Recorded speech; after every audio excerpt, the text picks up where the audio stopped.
વિરમગામના ડાંગરના પ્રશ્ને આજે સચિવાલયમાં ઘેરા પડઘા પડ્યા હતા। સચિવાલય ગેટ નંબર 1 પર આજે વિધાનસભાના સત્રના પ્રારંભે મોટી સંખ્યામાં ખેડૂતો ઉપસ્થિત રહી અને હાર્દિક પટેલના હાય હાયના નારા લગાવ્યા।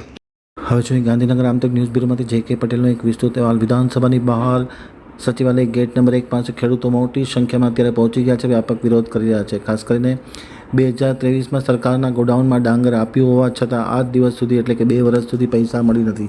જેને ડાંગર નાખી નથી એવા ખેડૂતોને પૈસા મળી ગયા છે અને સાચા અર્થમાં જેને ડાંગર આપી છે તેવા ખેડૂતોને પૈસા મળ્યા નથી। આ ભેદભાવવાળા પ્રકરણમાં આજે ભારે વિધાનસભાના પ્રારંભે પડઘો પડ્યો હતો। આખા નળકાંઠા વિસ્તારના ખેડૂતો પૈસાથી વંચિત રહી ગયા છે। 9 થી 10 કરોડ રૂપિયાનું કૌભાંડ આચરવામાં આવ્યું હોવાનો ખેડૂત આગેવાનોએ આક્ષેપ કર્યો છે। વિરમગામ ડાંગર કૌભાંડના મુદ્દે ખેડૂતો આજે સચિવાલય ગેટ નંબર 1 ખાતે વિરોધ કર્યો હતો અને ધારાસભ્ય હાર્દિક પટેલના હાય હાયના નારા લગાવવામાં આવ્યો હતો। ખાસ કરીને બંટી બબલી નો વ્યાપક વિરોધ કરવામાં આવ્યો હતો અને સુફિયાન મંડલીનો પણ વિરોધ કરવામાં આવ્યો હતો અને તેની સામે પગલાં ભરવાની માંગ કરવામાં આવી હતી।